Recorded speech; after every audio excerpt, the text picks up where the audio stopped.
नमस्कार, मैं हूं अंजलि इस्टवाल और हमारे इस खास कार्यक्रम में आपका स्वागत है, जिसमें हम आपको बताते हैं कि कोरोना वायरस से जुड़ी कौन सी खबर सही है और कौन सी गलत है। ये तो हम सभी जानते हैं कि ओमिक्रॉन वेरिएंट बहुत तेजी से फैलता है और ये अब हमारे देश में भी पहुंच चुका है और शायद इसी की वजह से हम देख रहे हैं कि हमारे देश में कोरोना वायरस के हर दिन आने वाले मामलों में एक बड़ा उछाल आया है। आज 91,000 के करीब मामले सामने आए हैं एक ही दिन में, लेकिन साथ ही साथ अस्पतालों में भर्ती होने वालों की तादाद भी बढ़ती जा रही है। ये भी एक चिंता की बात है। हालांकि पिछले लहर के मुकाबले ये अभी कम है, लेकिन एक नजर डाल लेते हैं कि किस तरीके से अस्पतालों में भर्ती हो रहे लोगों की तादाद बढ़ रही है। 5 जनवरी को कोरोना के 15,000 से ज्यादा मामले आए थे और 1,218 मरीजों को अस्पताल में भर्ती किया गया था। इनमें से 80 मरीजों को ऑक्सीजन की जरूरत पड़ी थी, यानी कि उनकी तबीयत ज्यादा बिगड़ी थी। और 4 जनवरी को 10,860 मामले आए थे और 834 लोगों को अस्पतालों में भर्ती किया गया था। अगर हम देखें तो एक्टिव केसेस भी अलग अलग शहरों में बढ़े हुए हैं और इससे पता चलता है कि ये एक्टिव केसेस में से कुछ अस्पतालों में भी भर्ती हो सकते हैं। हालांकि 5,104 लोगों का मुंबई में इलाज हुआ है। तो ये आंकड़े जो हम आपको मुंबई के बता रहे हैं, ये हमें साफ करते हैं कि बुधवार तक जो जितने भी बेड्स वहां पर मौजूद थे उनमें से करीब 14.5% पर मरीज भर्ती थे।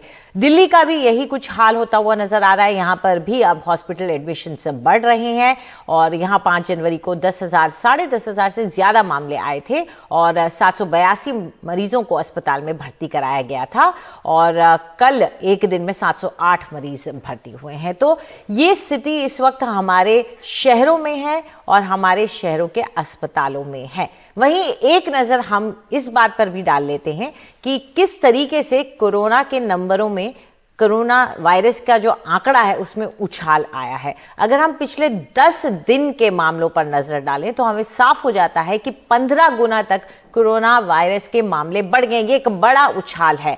हम देख रहे हैं कि किस तरीके से 28 दिसंबर को जो मामले करीब 6,500 तक ही नहीं पहुंच पाए थे, वो 6 जनवरी तक 90,000 के पार लगभग 91,000 तक पहुंच गए हैं। 5 जनवरी और 6 जनवरी के बीच में लगभग 56% का उछाल देखा गया है, जो कि ये जताता है कि ये वायरस बहुत तेजी से फैल रहा है। इस पर चर्चा करने के लिए हमारे साथ हमारे खास मेहमान जुड़ गए हैं। हमारे साथ डॉक्टर तृप्ति गिलाडा बहैती मौजूद हैं, जो कि संक्रामक रोग विशेषज्ञ हैं, और डॉक्टर सुरेश कुमार मौजूद हैं, जो कि एमडी हैं LNJP अस्पताल दिल्ली से। आप दोनों का शुक्रिया हमारे साथ जुड़ने के लिए। डॉक्टर कुमार, शुरुआत आपसे करना चाहेंगे। अस्पतालों में जो हॉस्पिटलाइजेशन इस वक्त देखा जा रहा है वो कैसे बढ़ रहा है, और एक बार उसका कंपैरिजन, उसकी तुलना पिछली लहर के साथ भी करके बताएं कि स्थिति कैसी है। हमने देखा कि पिछले 4-5 दिन से जो मरीज हमारे पास आ रहे हैं इमरजेंसी में, तो हमें आवश्यकता इसलिए भर्ती करने की पड़ती है क्योंकि उनको ज्यादातर को या तो एसोसिएटेड इलनेस है, जैसे कि कैंसर है, लिवर डिजीज है, डायलिसिस है, या उनको अनकंट्रोल्ड शुगर है। हमारे पास अभी जो प्रेग्नेंट गर्भवती माताएं हैं वो भी यदि उनको कोरोना इन्फेक्शन है तो उनको भी हम एडमिट कर रहे हैं, और ऐसे 20 प्रेगनेंसी के केसेस भी हैं। तो इन सबको, क्योंकि हाई रिस्क ग्रुप है, इसलिए इनको भर्ती करना पड़ता है। हालांकि उनको कोरोना के लक्षण नहीं थे, एसिम्टोमेटिक है ज्यादातर, बीमारी की वजह से या उनको डिलीवरी की वजह से हमें उनको भर्ती रखना पड़ता है। निश्चित रूप से ये एक अलार्मिंग सिचुएशन है, क्योंकि जिस तरह से हमने देखा कि 10,000 से ज्यादा मामले दिल्ली में आए हैं, और उनमें से यदि 1 या 2% को भी प्रॉब्लम होती है और हॉस्पिटलाइजेशन की आवश्यकता होती है, तो कुल मिला के बड़ी संख्या हो जाती है। निश्चित रूप से number of hospitalization is increasing at a very fast, very rapid speed, और दिस इज वेरी इंपॉर्टेंट, क्योंकि जो ओमिक्रॉन के केसेस हैं, ज्यादातर वो केसेस हैं जो कि इंटरनेशनल ट्रेवल करके आए हैं, हेल्दी ग्रुप है। इसके विपरीत जो दूसरा ग्रुप है, जैसे कि एल्डरली है, जिनको की साथ में बीमारियां हैं, या प्रेगनेंसी वाली जो महिला है, उनको हमें निश्चित रूप से निगरानी में रखना पड़ता है। इसलिए ये जो हॉस्पिटल का इंडोर का डाटा है, हॉस्पिटलाइजेशन का डाटा, वो बढ़ रहा है। जी, चलिए, ये साफ हो जाता है कि जिन लोगों को दूसरी बीमारियां भी हैं उनके लिए खतरा ज्यादा हो जाता है और अस्पताल में वो ज्यादा पहुंच रहे हैं। चलिए, तृप्ति, आपसे जानना चाहेंगे, डॉक्टर तृप्ति, क्या मुंबई में जो स्थिति है, क्योंकि हमने हर बार देखा है मुंबई की रिपोर्टिंग स्ट्रांग रहती है, नंबर भी वहां पर ज्यादा आते हैं, हॉस्पिटलाइजेशन को लेकर स्थिति वहां कैसी है और अस्पताल क्या तैयार है? तो अभी जो हम आंकड़े देख रहे हैं, हम देख रहे हैं कि हर 2 दिन में डबलिंग हो रहा है। और एक जो अंतर है इस वेव में और पिछली वेव में वो ये है कि हमको सिवियर केसेस बड़े लोगों में डेफिनेटली कम दिख रहे हैं। वो ओमाइक्रॉन का बायोलॉजिकल इफेक्ट हो या जो वैक्सीनेशन का इफेक्ट है। जो बॉम्बे के हॉस्पिटल्स में हमको कोविड के पेशेंट्स दिख रहे हैं वो 3 कैटेगरी में है। एक जो है वो बहुत सारे पैनिक एडमिशंस है। पैनिक एडमिशंस उन्हें एक्चुअली हॉस्पिटलाइजेशन की जरूरत नहीं है, पर सिर्फ फीवर के कारण या कोई डर से एडमिट हो रहे हैं। जो दूसरा कैटेगरी है वो ऐसा कैटेगरी है जो कोई और कारण से आया है हॉस्पिटल और उनमें कोविड डायग्नोज हुआ है। और जो एक तीसरी कैटेगरी है जो हमें सही में फोकस करनी होगी, वो है बच्चों की कैटेगरी, क्योंकि पीडियाट्रिक एडमिशंस हम इस बार देख रहे हैं ओमाइक्रॉन में कि पीडियाट्रिक केसेस सिम्टोमेटिक है, बच्चों में लक्षण है ज्यादा पिछले वेव के कंपैरिजन में। सिवियरिटी कम होगी पर एडमिशंस की जरूरत जब बच्चों को लग रही है। बॉम्बे में काफी सारे जो प्राइवेट हॉस्पिटल्स हैं वहां पीडियाट्रिक बेड्स फुल हो चुके हैं और ये स्थिति अभी है जब हम एक्चुअली सर्च तक पहुंचे भी नहीं है। तो हमें इस पे काफी गौर करना होगा और ये भी हमको लोगों को अपील करना होगा कि आप पैनिक एडमिशन से हॉस्पिटल का ऐसा बेड ऑक्यूपाई ना करे जिन्हें उस बेड की एक्चुअली किसी और को ज्यादा जरूरत हो, क्योंकि कोविड के दौरान वो पूरे जो नॉन कोविड इलनेसेस है उनके भी ट्रीटमेंट पे बहुत असर हो रहा है, क्योंकि जैसे जैसे वार्ड्स कोविड से भरेंगे वैसे वैसे नॉन कोविड इलनेसेस का जो केयर है वो हैम्पर होगा। जी बिल्कुल। लेकिन डॉक्टर कुमार, अगर हम यूके का डेटा देखें या अमेरिका का भी डेटा देखें तो इतना साफ है कि जो ग्राफ मौत का और अस्पताल में भर्ती होने का, यानी कि हॉस्पिटलाइजेशन का साथ साथ चलता था, ऊपर जाता था नीचे आता था, वो कहीं ना कहीं अब डीकपल हो गया। यानी कि केसेस, कितने लोग आ रहे हैं अस्पताल में या कितने केसेस आ रहे हैं वो ग्राफ तो बहुत ऊपर जा रहा है, लेकिन कितने लोग अस्पतालों में पहुंच रहे हैं या क्या कितनी मौतें हो रही है ये ग्राफ उतना ऊपर नहीं जा रहा है। निश्चित रूप से हमने देखा है कि ज्यादातर जो केसेस यूएसए में रिपोर्ट हुए, देखिए 10 लाख तक के केसेस उनके पर डे आ रहे हैं और जो नंबर ऑफ डेथ है वो कम है। यदि हम प्रीवियस वेव से इसकी कंपेयर करें, में डेथ रेट था, कॉम्प्लिकेशन था, इश्यू एडमिशंस थे बहुत ज्यादा थे। जो ऑक्सीजन का लेवल था डेल्टा में बहुत तेजी से नीचे गिरता था और उनको रेस्पिरेटरी असिस्टेंस की या वेंटिलेटर की या उनको आईसीयू की आवश्यकता होती थी। इसके विपरीत यदि करंट जो केसेज आ रहे हैं ज्यादातर ओमिक्रॉन से इन्फेक्टेड आ रहे हैं और इसमें आईसीयू की आवश्यकता कम हो रही है। हमने ये भी देखा है कि इनमें रिकवरी भी काफी फास्ट है डेल्टा के मुकाबले में। डेल्टा में जहां पर 9 से 11 दिन लगते थे रिकवरी में, यहाँ पर ओमिक्रॉन में 5 से 7 दिन में ही ज्यादातर पेशेंट ठीक होकर के घर जा रहे हैं। तो ये एक मेजर डिफरेंस है। और डेथ्स का भी हमने देखा है कि साउथ अफ्रीका में भी हमने जो स्टडी सामने आई है कि जो डेथ रेट है ओमिक्रॉन में वो बहुत कम है। हॉस्पिटलाइजेशन 70 से 80% तक कम होता है if you compare with the delta. So this is the major difference. और उसके साथ साथ जो लक्षण है, सिम्टम्स है, वो भी बहुत हल्के हैं। जैसे बच्चों में मैडम ने अभी बताया कि जो ज्यादातर बच्चों पैनिक में आके उनके पेरेंट्स उनको एडमिट करा रहे हैं, ज्यादातर बच्चों को हॉस्पिटलाइजेशन की आवश्यकता ही नहीं जी। दिल्ली में भी हमने देखा है कि पिछले 4-5 दिन में काफी सारे पेशेंट्स बढ़े हैं और इसमें ज्यादातर लोगों को ऑक्सीजन की आवश्यकता ही नहीं, they are just occupying the beds. But at the same time जो क्रोनिक इलनेस वाले पेशेंट है उनमें निश्चित रूप से हॉस्पिटलाइजेशन की आवश्यकता है, क्योंकि उनको दूसरे रीजन की वजह से उनको एडमिशन करना पड़ रहा है, चाहे वो लीवर की डिजीज है या डायलिसिस वाले पेशेंट हैं या कैंसर के पेशेंट्स हैं या और कोई अन्य गंभीर बीमारी के पेशेंट्स हैं या गर्भवती माताएं हैं। वो यदि पॉजिटिव आते हैं तो उनको निश्चित रूप से जिक्र की आवश्यकता होती है, उनको प्रायोरिटी होना चाहिए। बिल्कुल। डॉक्टर तृप्ति, अगर ओमिक्रॉन का असर इतना दिख नहीं रहा है तो ऐसे में WHO क्यों कहता है कि इसको हल्के में ना ले, क्यों इस बात पर जोर देता है? तो आप ओमिक्रॉन में देखोगे कि इसका जो डबलिंग रेट है वो बहुत जल्दी डबल हो रहा है। डेल्टा में डबलिंग रेट 5 से 7 दिन हुआ करता था, ओमिक्रॉन में डबलिंग रेट 1 से 2 दिन है। इसका मतलब अगले 2 से 4 हफ्तों में केसेस इतनी रफ्तार से बढ़ेंगे और इतने सारे पेशेंट्स एक साथ आएंगे कि अगर उनमें से बहुत कम परसेंटेज लोगों को भी अगर हॉस्पिटल की जरूरत पड़ेगी, पर वो नंबर ही इतना बड़ा होगा कि वो जो छोटा परसेंट है वो भी बहुत बड़ा होगा। और वही हमें डर है ओमिक्रॉन में कि सिवियरिटी डेफिनेटली कम है, पर जब एक साथ बहुत ज्यादा पेशेंट्स आएंगे तो हमें हॉस्पिटल्स बेड्स की जरूरत होगी।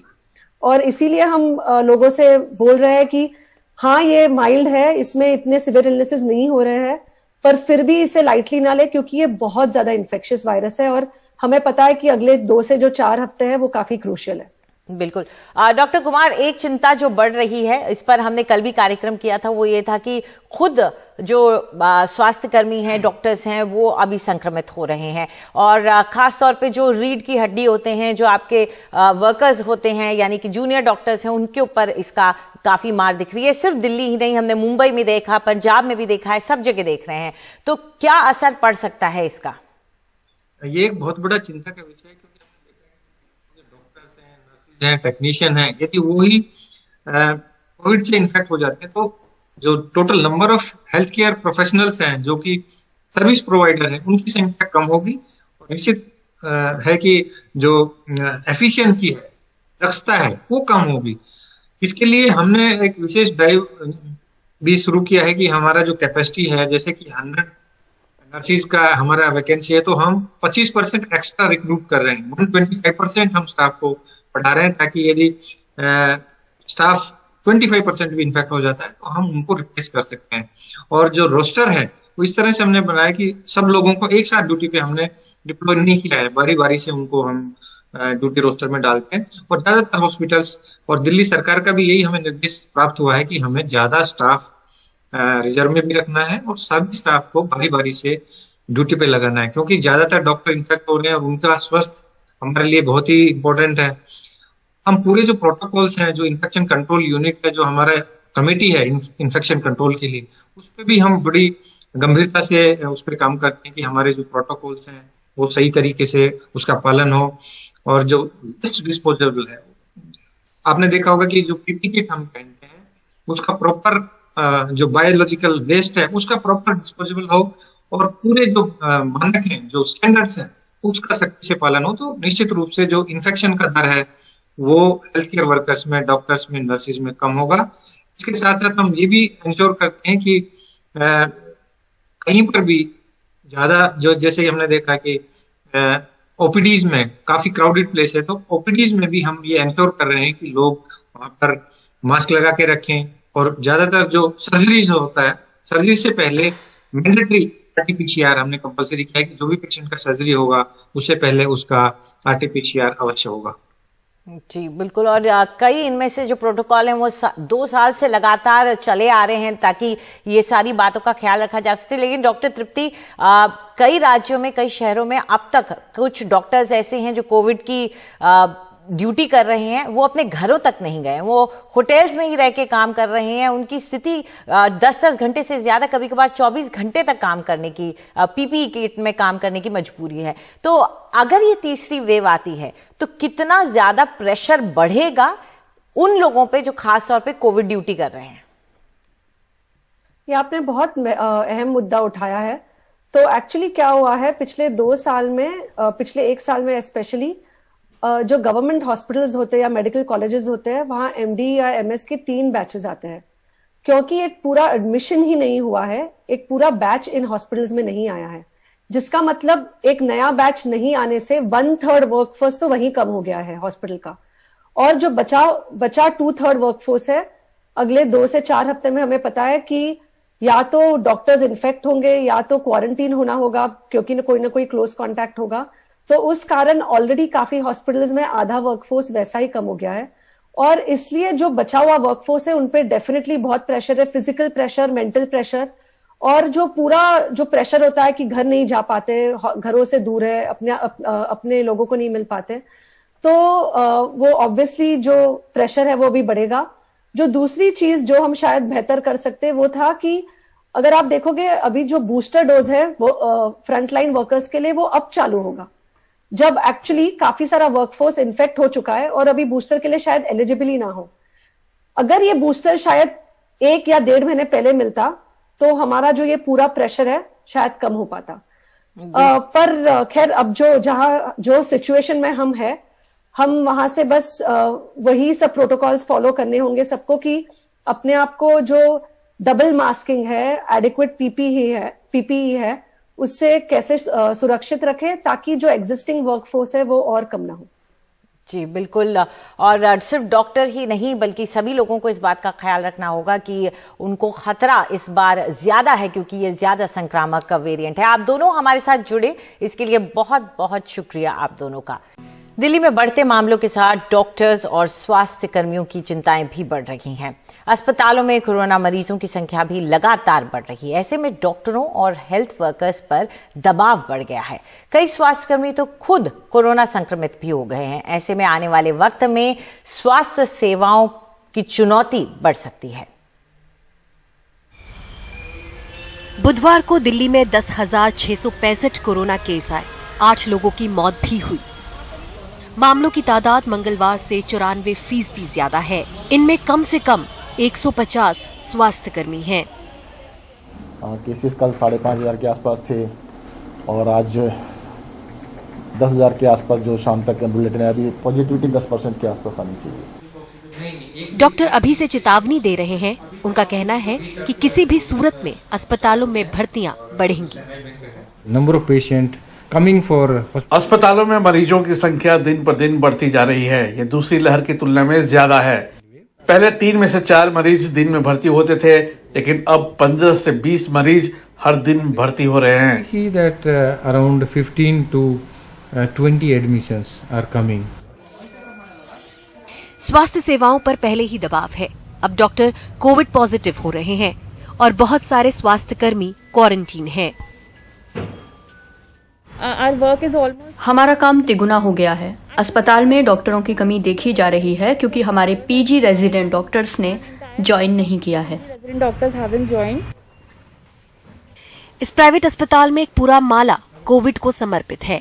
यहाँ करीब 20 स्वास्थ्यकर्मी संक्रमित हैं। एक प्रोटोकॉल के रूप में हमारे पास डबल डोर पॉलिसी है। इसके पीछे हमारे पास मरीजों के लिए कमरे हैं। यहाँ एक पास विंडो भी है। अगर कोई भी दवाई या खाने का सामान हमें मरीजों तक पहुँचाना होता है तो हम इस खिड़की के जरिए पहुँचाते हैं। अंदर मौजूद किसी व्यक्ति को बता दिया जाता है कि आकर अपना सामान ले लें। पहले हमें कोविड के 2 से 3 मरीज मिल रहे थे, अब हमें 10 से 12 मरीज मिल रहे हैं। बेंगलुरु में भी बहुत तेजी से मामले बढ़े हैं। कम से कम 2000 केस रोज आ रहे हैं। बीते साल बेंगलुरु ने काफी कुछ झेला था। इस बार स्वास्थ्य कार्यकर्ता लोगों से अपील कर रहे हैं कि जिम्मेदारी से रहें और कोविड का ख्याल रखें। कोविड के नंबर निश्चित रूप से परेशानी बनेंगे। जिस तरह से हमने 2-3 हफ्तों में देखा है, कोविड के नंबर दुगने हो गए हैं। हमने इमरजेंसी में आने वाले मरीजों की संख्या की तुलना में अचानक उछाल देखा है। पिछले 1 साल से हम लोग होटल में ही रह रहे हैं और यहीं से काम कर रहे हैं। मैं घर भी नहीं जा सकती। हम सारा दिन काम करते हैं, यहाँ तक कि डबल शिफ्ट भी करनी पड़ती है। खाने के लिए भी वक्त नहीं मिलता। डॉक्टर्स पहले ही दिल्ली में अलर्ट जारी कर चुके हैं। कोरोना के मामले भी तेजी से बढ़ रहे हैं और अस्पतालों में भर्ती होने वालों की संख्या भी बड़ी संख्या में स्वास्थ्य सेवाओं से जुड़े कर्मचारी संक्रमित हो रहे हैं। सवाल ये है कि तीसरी लहर के लिए भारत का हेल्थ केयर सिस्टम तैयार है? बेंगलुरु से श्रीजा MS के साथ दिल्ली से सोनाक्षी चक्रवर्ती, NDTV इंडिया। कोरोना वायरस पर हमारे इस खास कार्यक्रम में इतना ही। जाते जाते आपको एक बार फिर से याद दिला दें कि अपना मास्क जरूर पहने और अपनी दूसरी डोज भी जरूर ले लें। नमस्कार।